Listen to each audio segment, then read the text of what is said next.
इस वक्त की बड़ी खबर सामने आ रही है। लगातार हो रही भारी बारिश के बीच रुद्रप्रयाग जिले में गौरीकुंड के पास बहुत बड़ा भूस्खलन हुआ है। पहाड़ी से भारी मात्रा में मलबा और विशाल बोल्डर गिरने के कारण केदारनाथ जाने वाला पैदल मार्ग पूरी तरह बंद हो गया है। प्रशासन ने एहतियातन के तौर पर यात्रियों की आवाजाही रोक दी है और सभी श्रद्धालुओं को सुरक्षित स्थानों पर ठहराया गया है। राहत और बहाली का काम जारी है, लेकिन लगातार बारिश प्रशासन की चुनौती बढ़ा रही है। जानकारी के मुताबिक ये भूस्खलन गौरीकुंड गेट से लगभग 200 मीटर आगे हुआ। अचानक पहाड़ी से भारी मात्रा में मलबा, चट्टानें और बड़े बड़े बोल्डर पैदल मार्ग पर आ गिरे। देखते ही देखते यात्रा मार्ग पूरी तरह अवरुद्ध हो गया। घटना के समय मार्ग पर मौजूद यात्रियों को तुरंत सुरक्षित स्थानों की ओर ले जाया गया। प्रशासन की तत्परता के कारण किसी बड़े हादसे की सूचना फिलहाल सामने नहीं आई है। भूस्खलन के बाद जिला प्रशासन, पुलिस, एसडीआरएफ और अन्य राहत एजेंसियां तुरंत मौके पर पहुंची। सुरक्षा को सर्वोच्च प्राथमिकता देते हुए केदारनाथ पैदल मार्ग पर यात्रियों की आवाजाही अस्थायी रूप से रोक दी गई है। प्रशासन का कहना है कि जब तक मार्ग पूरी तरह सुरक्षित नहीं हो जाता, तब तक किसी भी श्रद्धालु को आगे जाने की अनुमति नहीं दी जाएगी। राहत और बहाली का कार्य युद्ध स्तर पर जारी है। जेसीबी मशीनों और राहत दलों की मदद से मलबा हटाने की कोशिश की जा रही है। हालांकि लगातार हो रही बारिश के कारण ये अभियान बार बार प्रभावित हो रहा है। बारिश के चलते पहाड़ी से अब भी छोटे बड़े पत्थर गिरने का खतरा बना हुआ है।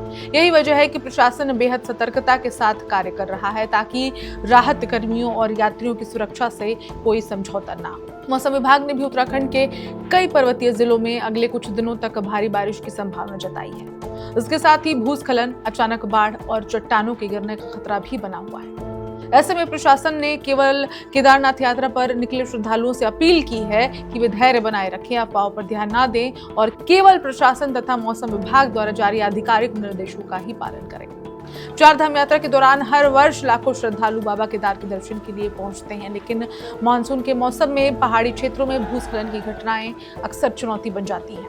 इसलिए विशेषज्ञ भी सलाह देते हैं कि बारिश के दौरान यात्रा करने वाले श्रद्धालु मौसम की ताजा जानकारी लेकर ही आगे बढ़ें और किसी भी जोखिम वाले क्षेत्र में अनावश्यक रूप से न रुकें। फिलहाल सबसे बड़ी राहत की बात यह है कि अब तक किसी जनहानि की आधिकारिक पुष्टि नहीं हुई है, लेकिन केदारनाथ पैदल मार्ग पूरी तरह बंद है और उसे दोबारा खोलने के लिए लगातार प्रयास किए जा रहे हैं। यदि आप भी चार धाम या केदारनाथ यात्रा की योजना बना रहे हैं, तो यात्रा शुरू करने से पहले मौसम और प्रशासन की ताजा एडवाइजरी जरूर देख लें। सुरक्षा सबसे पहली प्राथमिकता होनी चाहिए।